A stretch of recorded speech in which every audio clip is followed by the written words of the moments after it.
Hi, and welcome to episode 6 of Novel Knits. My name is Danelle, and this is my YouTube channel where I talk about what I'm knitting, what I'm reading, and what I have in the dye pots when I'm hand dyeing yarn. I'm coming to you from southeastern Wisconsin, where I live with my husband, our 2 kids, our dog Penelope, and our kids Betafish, Ang, and King Carl. So welcome. I'm so glad you're here today with me. I've had to start this so many times because I keep messing up. So I'm hoping this is the last time. I'm just gonna power through and hope for editing skills at some point. I am determined to do editing this video, so don't hold me to it. But I'm hopeful. If you want to connect with me outside of this YouTube channel, you can find me on Instagram and Ravelry as Novel Knit Girl, all one word. And anything I talk about today, including yarn, patterns, books, it will all be listed down below in the description box underneath this video. So you can find anything I talk about there. So, welcome. I'm so glad you're here. I have a lot to talk about today. We're gonna have a little bit longer vital few because it's been a time. I have 2 finished objects, 3 works in progress.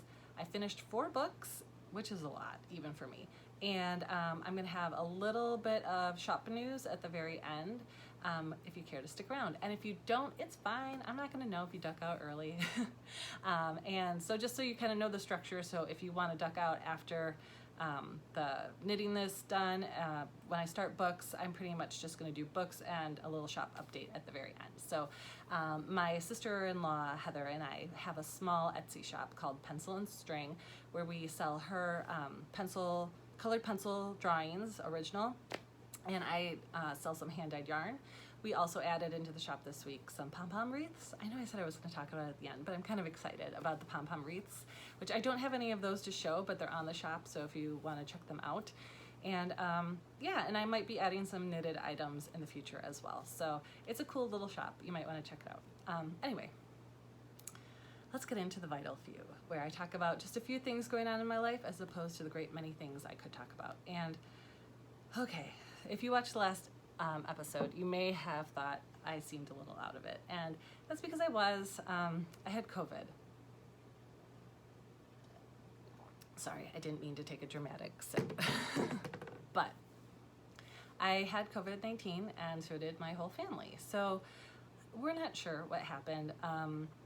We have a rental property about a half hour away from our house. It was our first house that we bought in 2006, and if you are a homeowner or were at that time, you know where this is going. The housing market crashed in 2008, and so we have this old home that it's a 3-bedroom, 1 bath. The bathroom's upstairs, 96-year-old home, and it's a great little house. We knew that we didn't want to stay there long term. It was just our first house. We wanted to build some equity and move on. So that didn't really happen. And so when it came time that we wanted to move, I put the house, we tried to sell it a few times, and eventually I put an ad on Craigslist, which probably wasn't very safe, but it worked. And we have had the same renter for almost 8 years now. So we had some stress of putting a house on the market and everything that goes with that. And then the weather was changing here in southeastern Wisconsin. It was going from like really cold and 3 to 4 feet of snow on the ground to all the snow melting and the temperatures rising. So there was a lot happening, and my husband started to not feel great. And I just thought he made himself sick because he does that kind of thing sometimes. Like things will keep him up at night and he'll get a little bit of a cold. So it didn't seem that out of the ordinary. And then one day he came in from pumping gas, and he said, "Can you smell this?" It was a hand sanitizer, and I was like, "Yeah, it smells like grapefruit." And he was like, "Yeah, nothing." So then I pulled out some things from the fridge, and I was like, "Smell this. Can you smell the horseradish?" And he couldn't smell a thing. So we knew what that meant, because that's been one of the biggest symptoms around our area that seems to be presenting. So he went for a test, and yeah, he was positive. And it was really rough. You know, a couple days later, I was feeling congested, so then I got a test, and I was positive. Our daughter then started to get a little congested and a headache, and we had already pulled them in because with 2 parents testing positive, we knew they had to quarantine anyway.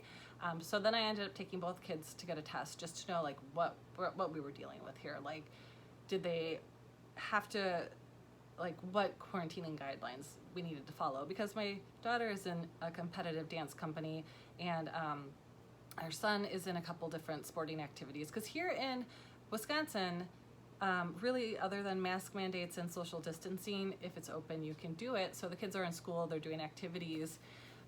So I needed to know where we were at, and my daughter got a rapid test because she was showing symptoms, and she was positive.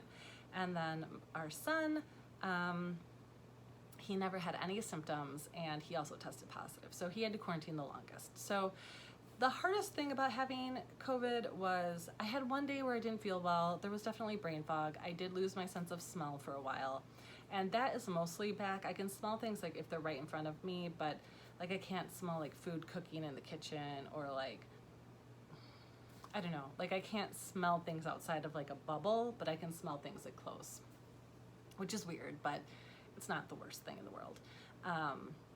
And some brain fog. I don't know if I said brain fog already. But the worst part was 4 different tests taken on 4 different days, which is 4 different conversations with the health department, talking to the school for contact tracing. It was like a full-time job, just kind of figuring out who's in quarantine till when, how are you feeling, when can you go back to school, when can you go back to dance, what can, it was a lot. And I had to pull my daughter from her first dance competition, which was really sad. And as far as we know, only one other person from my daughter's school ended up getting COVID from her. That was a close contact, but nobody from her dance company got it. Nobody else that we know of got it from us, so that was good. And we have no idea where we got it from. We weren't identified as a close contact to anybody, so we're just not sure. And it's fine. I mean, we don't want to blame anyone, and but it would just be nice to know where we came in contact with it. And it was strange for it to be my husband to be the first person to present with symptoms, because he doesn't go anywhere. I mean, we both work from home. We take the kids to their things. I pick up groceries. We don't really do anything. We don't go out to dinner. We don't go to restaurants. We do the least of, most of the people in our circle.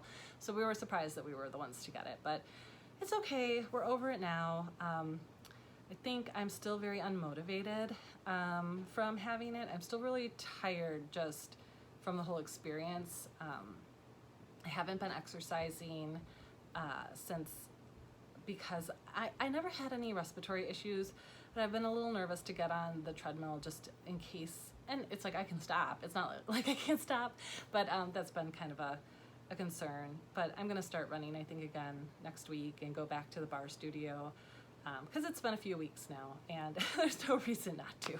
So that was that. We're okay. It wasn't very serious, but it was a thing, and I'm glad it's over now. So the other thing I want to talk about in the vital few is I was watching Carrie and Jolyn from The Little Red Mitten, and they're also the Diaries Behind Leo and Roxy Yarn. I was watching their podcast, and they were talking about how they are doing like a 100-day challenge of not casting anything on and trying to get through their whips. And they're using what they call the Gideon Method. And the Gideon Method, it's on the Wool and Honey website blog. So if you like Google Wool and Honey Gideon Method, it comes up. But it was hard to find it just on their website, just FYI. But what it is basically like you take 5 works in progress or whips, and you rotate through each of them, spending 12 hours on each, which 12 hours like seems like a lot of time. However, if you're spending 2 to 3 hours a night knitting while you're watching Netflix or whatever, it's like a couple days. I mean, that's not that long. I mean, I knit a lot. So, I mean, when I really thought about it, it's not that much time. And so you work on like your first whip for 12 hours or until it's done, and then you move on to the next one. So that way you're cycling through 5 projects, you're not getting too sick of anything, and you can get through your whips. So I'm doing sort of a modified version of that, mostly because I'm always gonna have like priority projects, like my monthly socks. I decided to join the Comfort Fade Cardi Knit Along with the Grocery Girls, so that's gonna take priority. And I'm doing a test knit. So those will be like my 3 priority knits. But then when I need a break from those, because I jump around a lot, that's why I have 30 whips, it'll keep me focused on these. I did 6 because I'm extra, I guess. Then I'll focus on these 6 things. And I think it's good because it'll get me working on these projects that are getting like cast on and then put in a bag. And I mentioned in my last video, I'm getting really overwhelmed by all the project bags and started projects around my house. And I just keep starting more. So I want to really focus and get through some stuff. And by doing this method, I actually finished something last week. So, I mean, socks don't take that long. So if you're doing, like a lot of my socks, I have a first sock done or almost finished. Sometimes I even have the second sock started. And so like, I think 12 hours, I'll finish that in 5, you know, so then you can kind of whip through some stuff. And so I'm doing a modified version, but I'm really excited for it. And I'm already seeing some success. So yay. All right, let's move into finished objects. 10 minutes, that wasn't too bad for Vital Few, and it's not normally that long. It's morning, so I'm drinking some English breakfast tea out of this David's tea mug, which I put it in the microwave, so it is not in good shape, but it's got these cute little llamas on it, and it's a color changer, and it does still change color, but it accidentally got put in the dishwasher once, and now I just always put it in the dishwasher. It's not precious to me.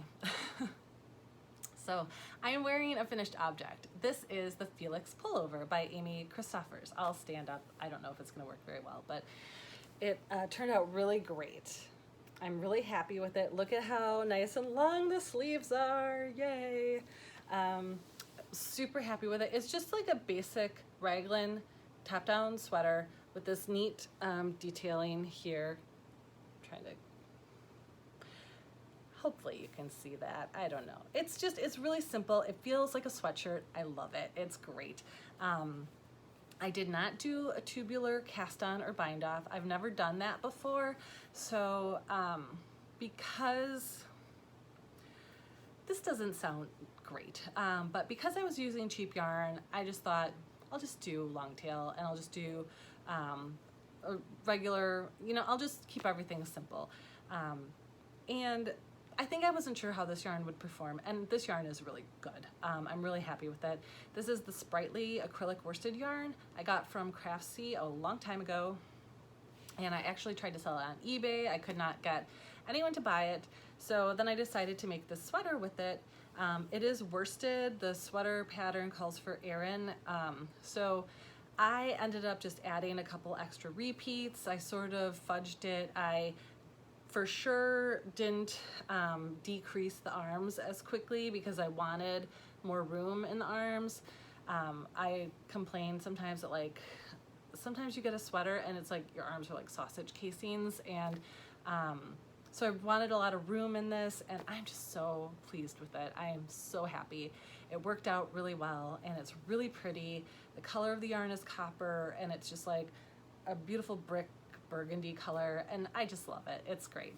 So very, very, very happy with this sweater. And it's done. So this is my first sweater out of the year. And I'm hoping to make 6 to 8 sweaters, so I better get my butt moving here. I've got 3 more in progress, and I'm going to start another one. So hopefully, hopefully I can keep on the sweater train. We'll see. And so the second finished object that I have today is I finished a pair of socks with my first Gideon Method project. So, excuse me. These are a pair of just vanilla socks, and the yarn is Mustache yarn. And this is, I think this was her 2019 Christmas colorway, and it's called A Very Hobbit Christmas, and it is an 18 stripe repeat. So it's really cool. And I just did a vanilla sock, which means you just knit round and round and round. There's no patterning. And then the cuff and the heels, fish lips, kiss heel. This yarn came with the set, and it's called Figgy Pudding, and I actually really, really love that yarn. I would like a sweater in this yarn, but I don't think she sells that, and I'm not buying any more yarn. And yes, I did skip over my no buy year at the beginning because we're just not talking about it. I'm gonna lower my expectations and look to April as a no buy month. I'm terrible. I'm terrible. So anyway, these are great. I'm really happy, what I'm going to do with all the socks that I knit from here on out this year is I'm going to just put them in my closet and save them until next winter, and then I should have a pretty good stack if I keep up with my monthly socks and finishing up some whips. I should have at least 12 by Christmas, and they can be a nice little Christmas gift to myself. So these are going to be just in the closet for a while. So I'm really happy with them, and when I finished the first one, I don't even know who I was back then. I actually wove in all the ends, so I didn't even have to weave in the ends on the first sock. It was completely done. So that was pretty awesome. All right, let's move into works in progress. I need another sip. All right, my tea's not very warm, so if you're wondering why I'm drinking it so fast. Okay, let's start, because I was talking about socks. Let's start with my March socks. So I've had a little trouble with these. It's March 24th, and I'm really getting nervous that I'm not going to finish these by the end of the month. Arbitrary knitting stress, I tell ya. So if you're new here, I am loosely following Sam from Hand Me My Knitting for her no-buy year. She's doing much better than I am. And I am, at the beginning of the year, I picked 12 skeins of sock yarn and put them in brown paper bags, and then I pull one out each month and I make a pair of socks with them, with that yarn. And so this month I pulled out this yarn, and it's by Gnome Acres, who does not dye yarn anymore. I'll show you her tag. And this is called Gnomey Night. You may have seen that on the tag. So this is what it's looking like knit up. And I have to say, I wasn't feeling it at the beginning. I had started a different sock that was toe-up that I wasn't loving. And I think, it's not that I don't like this color, and I don't have any socks like this. So this will be actually really good for my sock drawer. But I think it's just dark, and with the mood and everything I had going on this month, I wasn't really feeling this color. But now I'm liking it a lot more, so I think I just had to get into it more. It's real nice and stretchy, but I'm doing the Vanilla is the New Black sock pattern by, who's it by? By Anneh Fletcher. I hope that's how you say her first name. And this is what it looks like. So you can kind of see there's like this patterning on the heel only. And it's a different construction, and it's really cool. I'm having trouble with it, and I'm pretty good at reading patterns and making socks, and I don't know. So I did, here's where I'm at. I don't know if you can see the patterning there. So it is kind of a busy yarn, so it might be hard to see, but I can kind of see it. So I did the heel chart once, and I was off on my stitches, and I'm not sure what happened. And I was gonna just rip it out and just add in a contrast color and do just a fish lips heel, but I thought, you know what, let's commit to this. Let's get it done. So I know. So I am doing it again, and I'm hoping that it's going to work. So it's just really different from anything I've ever done, which is probably why I'm having issues. I'm gonna go into the project page on Ravelry and read some other people's notes and see if I can figure it out. But it's just not clicking, and I think it's because it's different. I will get it. I'm going to get this. So I'm hoping to finish these by the end of the month. I mean, that's next week, and I'm still on sock number 1, so we'll see. If not, it's not the end of the world, but then I'm gonna have 2 pairs of socks, and it's gonna be hard. So I don't know, not really. I'll work on them a lot this weekend. So hopefully I'll get those done. So that's Vanilla is the New Black. I'm using Gnome Acres yarn, and I'm hoping that it'll go well. And this is in this untagged project bag. It's one of the first ones I ever got. If I had to guess, I would say maybe it's an I Heart You bag, because I think she's the first person I ever bought bags from, and this kind of fits into that time frame. But there's no tag on it, so I'm not sure. Okay, I'm gonna whip through the next one. So the next work in progress is my sister's scarf, which, oh my, here's where we're at. So in case you don't know, my sister asked me for a scarf that mimics this stripe pattern. And this is from the Hogwarts Railways is the emblem. And so she bought these gloves when she was in London, and she just wanted, she's like, I would like this stripe pattern on a scarf and a pair of gloves. And I said, I'm not making you gloves, but I will make you mittens. So here is where I'm at. It's coming along. Oh my. So I think the last time I showed it, I was about where the stitch marker is. But then I ripped the whole thing out because I wasn't happy with, I was doing a slipped stitch here and it made it look really, really messy. And I was like, oh, I don't care, it'll be fine. Well, I do care. So I redid it, and now I'm doing like a I-cord edging there, and I'm much happier with that. I mean, it still has a little funkiness to it, but it looks neat, so I'm happy with that. So not much to say about this. It's gonna be a slog. So I'm working on it. The yarn that I'm using is Knit Picks Alpaca Cloud. It's a DK weight, but I'd say this is a really thin DK. It does not fill up the needles like DK normally does. And this color is, let me see.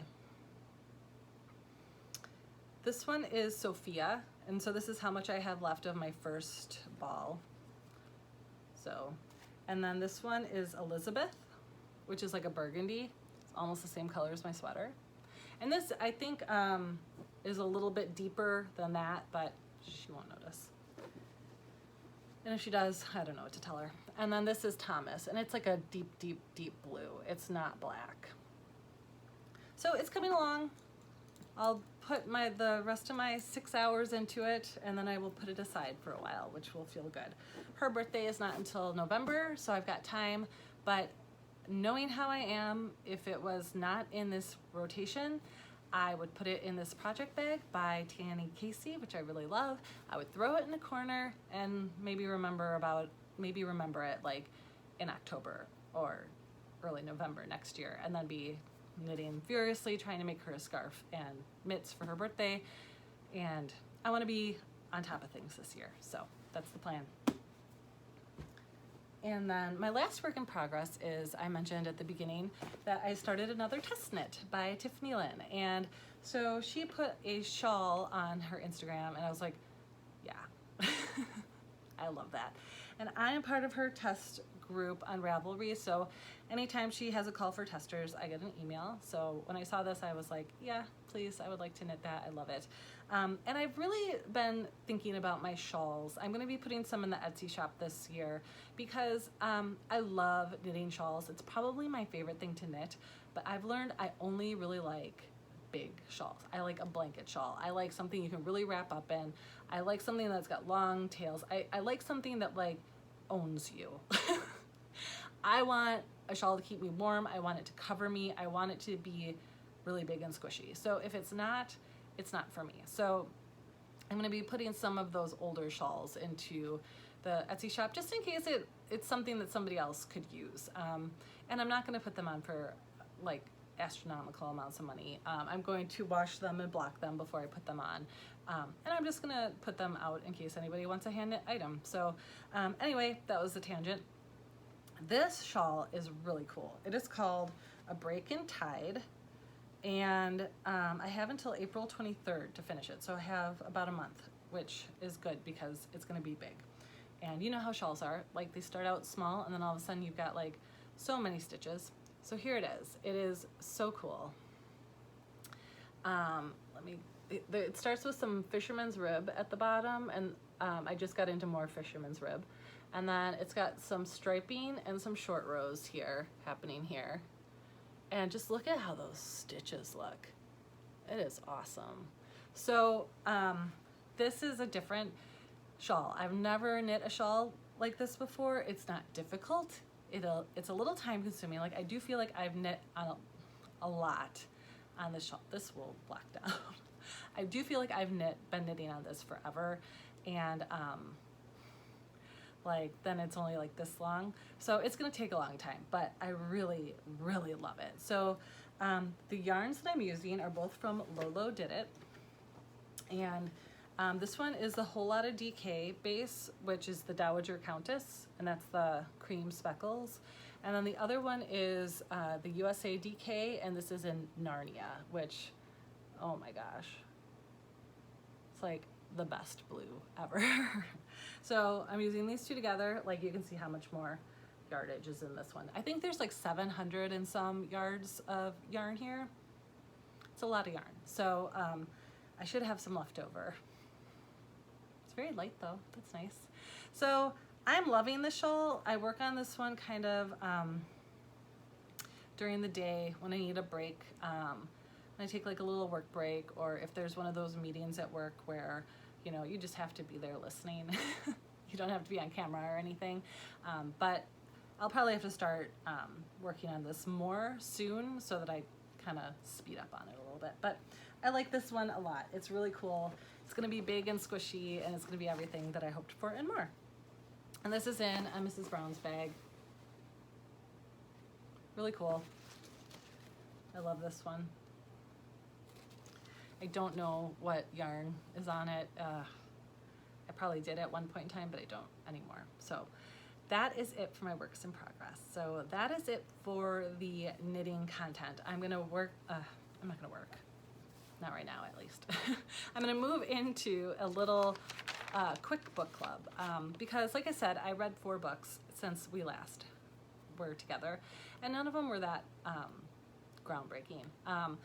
I'll start with the one that I like the most. So I listened to on Audible a book called It Ends With Us by Colleen Hoover, and I had never read anything by Colleen Hoover before, and from the reviews of some of her books, you know, I thought maybe this was going to be just like a light romance, like a meet cute, and I was like, I need that. I needed like a palette cleanser, and I'd read some kind of heavy stuff recently, so I was like, a little meet cute will be nice. So I should have known with a title like It Ends With Us, and I don't know if I didn't read reviews or if I didn't read the description, or I have no idea how this happened, but there is like, this is not a meet cute. Oh my gosh. So spoiler alert, it is about domestic violence, and I did not see it coming. It like hit me out of left field, literally, and I was like, what is happening here?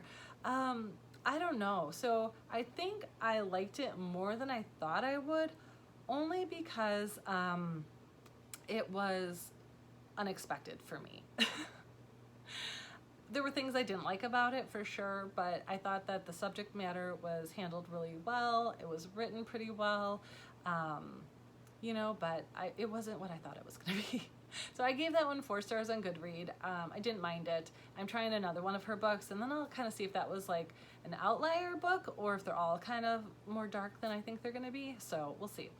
Then I also finished The Snow Child by Eowyn Ivey, and that was a nice book. It was good. It takes place in Alaska in the 1920s. It's about an older couple that can't have children, and this girl comes into their life, and I thought it was good. My mother and mother-in-law both loved it. I liked it. I thought it was, there was like some magic in it, and I kind of felt like the magic should have been either more or not at all. It didn't, that's just my opinion. Obviously, I mean, they both loved it, and I liked it a lot. I gave that one 4 stars too. Then, here come the books I didn't like. I listened to No One Asked for This by Cassie David, and I wish I wouldn't have read it. I didn't like it. She's too young to be writing a collection of personal essays. I think I was expecting a little bit more. Most of the essays were just about kind of being a millennial and being an entitled rich girl, and I don't know. I think I just wanted more, and I don't think she's not talented. I actually think she's a really good writer. I just don't think this was the correct book for her to release. I'm sure she's going to have a wonderful life and career, even though like this book was kind of weird. I don't know, maybe somebody else would love it. I just didn't. It made me a little angry. Like, I felt like I supported her doing nothing with her life. That's mean, I don't know. But it rubbed me wrong. And I mean, don't get me wrong, I straddle where I could either be Gen X or millennial. There's like 2 or 3 years where like it's like wherever you identify, and I identify as Gen X, I think, because my siblings are all older than me. But I mean, I definitely have millennial qualities. I mean, I have a YouTube channel, so I mean, I get it, but it wasn't the right thing. I don't know, that was just my opinion. Take it or leave it. I gave that one 2 stars, which I thought was generous. And then I finished Sometimes I Lie by Alice Feeney. Gave it 1 star. I absolutely hated it. It started out promising. I mean, it was a woman who gets in an accident, she's in a coma, and then it kind of went back to like a few days before the accident, like what was going on in her life, and then some things going on in her childhood, and then also what's happening while she's in the coma and she can hear things. And it was like, it got messy. There was too much going on. There was a really gross scene that I was just like, I didn't like. It didn't feel believable or necessary, and I just did not like this book. So I gave that 1 star. I would not recommend it at all. So, but I finished it. And now I am reading before bed The Family Upstairs by Lisa Jewell, and I have to say I'm 18 pages in, and I am extremely lost. I'm considering just starting it over again because I have no idea what's going on. And then I started on Audible 2 books because I started one and I was like, I'm not ready. So I started The Guest List by Lucy Foley. I think I'm gonna love it once I get into it, but again, like, I think my concentration is just not there sometimes right now, still from the COVID. So then I started November 9th by Colleen Hoover, and this is the second one I'm trying by her, and we'll see. I'll let you know if it was a fluke. Maybe some of you read her stuff and you're like, think I'm an idiot, but I just didn't see that coming. And I'm usually pretty astute, so I don't know. All right, quick shop update. Pencil and String is doing well. We've had some sales. I even sold some yarn to somebody who wasn't, I didn't know, so that was kind of horrifying and exciting. So far, all of our drawings have gone to family members, which is kind of funny. So we're really looking to, both Heather and I are kind of like introverted and not very good on social media, so we're trying to like ramp things up a little bit and get, promote ourselves a little bit, but that's way out of like our comfort zone. So we're trying to ramp things up a little bit, but we also don't want it to become stressful. So this is our for fun thing, and we're excited that we did it, and we're gonna see where it goes for the next year. So I did dye some yarn. I dye very, very small batches at this point in time. And she added 3 new pictures to the shop and 3 Pom Pom Wreaths. And the wreaths are awesome. So I have one, and she's really good at making them. And it's kind of like how she works with yarn. Like, I gave her some leftover yarn when we were working on the shop this past weekend. She was like, oh, I love free yarn. Like, now that she has to buy it for the Pom Pom Wreaths, she's like, it is kind of expensive. And I was like, oh, you don't even know. But anyway, so there's some new stuff in the shop. We're probably going to be putting new stuff in once or twice a month, I would say. This yarn is not listed on the shop yet, but it will be this week. I'm hoping in the next couple of days I'll get it on. So this, I think, is BFL. I will double check before I put it on. I thought it was MCN, but it feels like BFL to me. So I'm going to double check this one. But this one I think I'm going to call Wrapped in Plastic. It's light gray, and then it's got some teal and some bright pink in there. And that's a reference to the Barbie Girl song. I don't have like a naming thing yet. Like, a lot of my yarns seem to be named after like lyrics or song titles, but it's not like something I'm going with. It's just whatever hits me when I am dyeing the yarn. These are definitely one of a kind. These are called Rebel Pink. These ones are Superwash Merino. And these I definitely can't recreate these. This one's more purple, this one's more pink. I may list them separately. I probably will. Maybe this will be Rebel Purple and Rebel Pink. But I can't recreate these. I dyed these so long ago, and then what happened was I didn't let them like cook long enough, so they were really bleeding dye, so I wasn't going to sell them until I figured that out. So I put them back in the dye pots this week. I added a little color, and now they're not bleeding dye anymore, so that's great. It's still kind of a learning process for me. This is called Malibu. This is MCN. I can recreate this. I'm going to start writing down my recipes. So the next batch of Malibu may not be exactly like this. And I mean, this is a color I don't know if I would knit with, but I really love it. It's so bright and happy. It doesn't really match me. And then this is Rose Gold, which I'm in love with. I'm so happy with this one. This is MCN as well. This one I will definitely recreate. I know exactly what I did here, and I love this one. And then this one I'm gonna keep for myself. I love it. What I did is I had originally dyed the superwash base yellow, and I was like, I don't think yellow is a big seller. So then I overdyed it with the same colors that I put in this rose gold, and it came out with this like great fox red color. So I'm definitely gonna try to recreate this, but I'm gonna knit with this one because I wanna find out if I like this base or not. And I haven't knit with much of my yarn, so I'm gonna knit with this. I don't know exactly what I'm gonna do with it yet, but I might knit like metered or mitered squares and make like a set of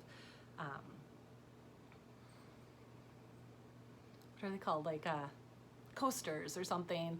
I might make a hat. I'm not sure, but I'm definitely gonna use this for myself. So, but I will try to recreate this color and put it in the shop eventually. So I think that's all I have, and this is a little bit shorter than what I thought it would be, so that's great. I'm so happy that you joined me today, and I think I said everything I needed to say, so I'm gonna try not to do a Midwestern goodbye, and I'm just gonna kind of say that's it. Oh, I did want to say, sorry. See, this is where the Midwestern goodbye comes in. I'm only gonna do monthly videos from here on out. I was gonna try to do every 2 weeks, but I just don't think that I produce enough every 2 weeks. Plus, it's kind of a little stressful to think of doing this every 2 weeks. Plus, I don't have that many people watching these yet, so I don't think there's really a high demand for me at this point in time. So I'm just gonna do monthly videos. I'm mostly doing them for, you know, myself and the couple people that watch, and I really appreciate all of you who watch these videos. And but yeah, so I'll be back sometime in April, and then sometime in May, and April is gonna be hopefully a no-buy month. We're starting small, we're going with a no-buy month, and then we're gonna move on from there. So thank you so much. If you'd like to like and subscribe, I would love that. Take care, and I'll see you soon. Happy knitting.